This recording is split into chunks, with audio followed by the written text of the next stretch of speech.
Nobody prepared me for what chemo really does to your body. Hey, Dr. Amy here, and as an 8-year cancer survivor, these are things that would have saved me months of unnecessary suffering. In this video, I'm revealing 12 shocking truths about chemotherapy. These are things that your medical team will not tell you. So whether you're just about to start chemo, in treatment, or even years out from your diagnosis, you desperately need to hear this information right now. If you don't know these things, you could be enduring devastating side effects for absolutely no reason. They're avoidable. Chemo leaves lasting changes on your body, and what you don't know could keep you struggling for years unnecessarily. What if I told you that everything you think about chemotherapy is actually wrong? The number one side effect of chemo is not what 99% of people expect. Plus, there's a dangerous myth that could actually harm your recovery. I'm about to shatter some chemotherapy myths,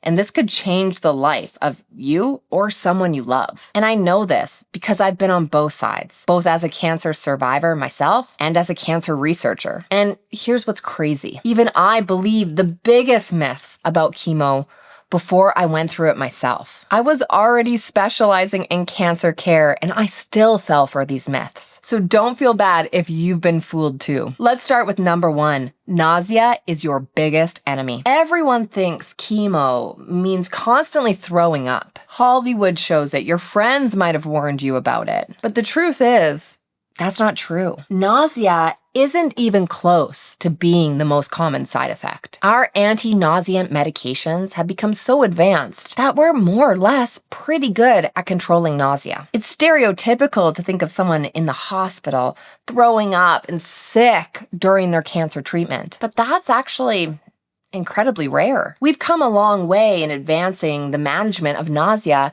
during chemotherapy. When I went through my own treatment, I was surprised at how well the anti-nauseant medications worked. Sure, there were times where I wasn't feeling well or I didn't quite feel like myself, but more or less, it was pretty good. I had prepared myself mentally for this constant sickness, but it just didn't happen. So what is the real number one side effect? The one that affects 80 to 100% of cancer thrivers. But nobody talks about it. The real number one enemy is energy theft, exhaustion. Not just tired, but complete soul-sucking exhaustion. This is what makes you feel like a ghost of the former version of yourself. And this was my reality during treatment. I remember trying to make breakfast and having to sit down 2 or 3 times just while I was making scrambled eggs. The fatigue is like anything else I've ever experienced in my life. And here's the part that makes me angry. Most people told me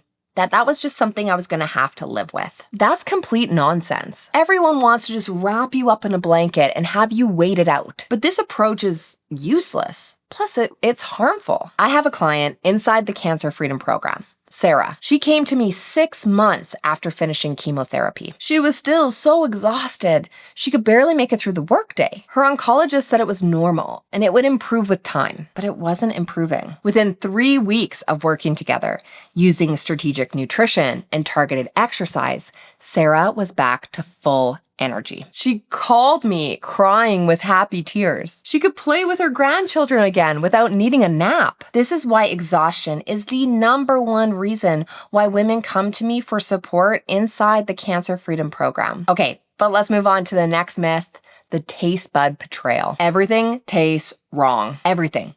Even water becomes your enemy. This was one of the most surprising things for me personally. Water tasted like metallic. During your treatment, you get IV fluids, so you feel hydrated. But after your treatment, you're on your own. And dehydration makes every single side effect worse. More exhaustion, more nausea, more misery. I have a client who literally could not drink plain water for months. So we found alternatives.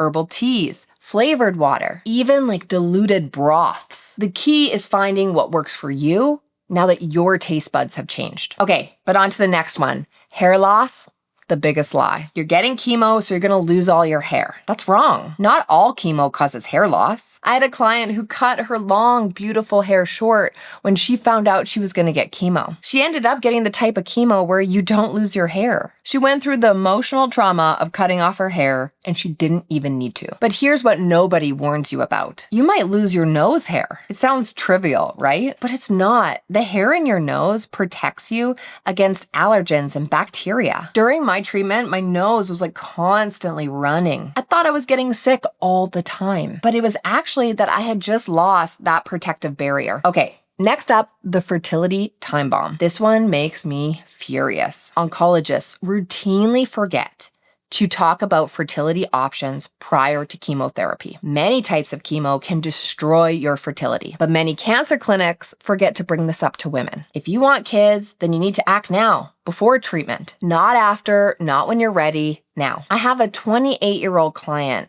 who wasn't planning on having kids for years, but we discussed fertility preservation before her treatment. She was so grateful because her treatment did not impact her fertility. Because we were proactive, she still has the option today of being able to grow her family. Okay, but on to the next one. This is the most dangerous advice ever. Just eat whatever you want during chemo. This advice is ridiculous. It's completely ridiculous to think that chips and ice cream will support your body as well as whole foods. This advice came back decades ago when people were constantly throwing up and nauseated during their cancer treatment. Just eat whatever you can keep down. But that's not the reality anymore. And this is why most women actually gain weight during chemotherapy, not lose weight. Plus, we're telling them to eat whatever they want. Just eat junk food.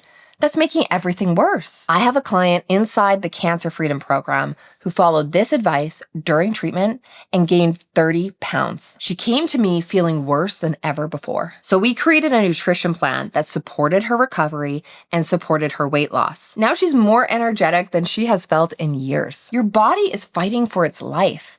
Why would you fuel it with garbage? Okay, on to the next one, the new normal. New normal is a lie. You absolutely do not need to accept the new normal. There is no such thing. When I finished treatment, people kept telling me, you just got to get used to your new normal. You might never feel the same again. But I rejected this completely. As a cancer survivor myself, I can say now, after cancer, I'm the fittest and the healthiest I've ever been in my life. You can travel, you can be fit, you can have anything you want now. But you do need a clear cancer recovery plan that's focused in nutrition, mindset, and targeted exercise. Okay, on to the next one, the silent destroyer. Your nails might turn black and blue, or they might just fall off. During my treatment, my nails became incredibly brittle and weak. But the real threat is neuropathy. There's nerve damage that causes pins and needles in your hands and feet. This is something that I personally experienced. The pins and needles feeling in my fingers made it hard for me to do simple tasks, like button up a shirt. This can take years to heal if you don't address it properly. A client of mine inside the Cancer Freedom Program developed severe neuropathy. Her oncologist told her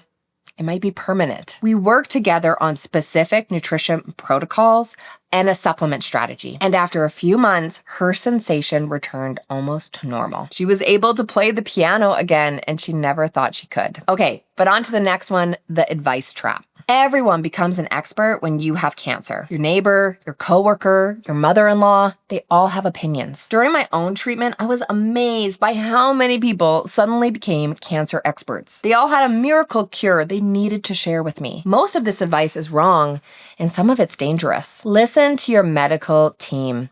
Qualified specialists only. Okay, but here's your action plan. If you're facing chemotherapy, or supporting or helping someone through it, you need real science-backed strategies. No outdated advice, no wishful thinking. The exhaustion, the side effects, the recovery. None of this can be left to chance. But what happens after treatment? How do you make sure your cancer never comes back? How do you build the strongest and the healthiest version of yourself? Now, I've developed a comprehensive 9-step plan that covers everything. This is exactly where you should start if you want to be cancer-free for life. This is not about surviving treatment.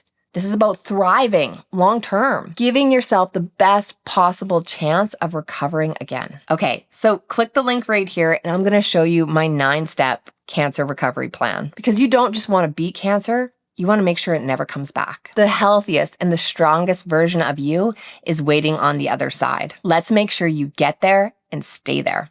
Click the link here and I'll see you in the next video.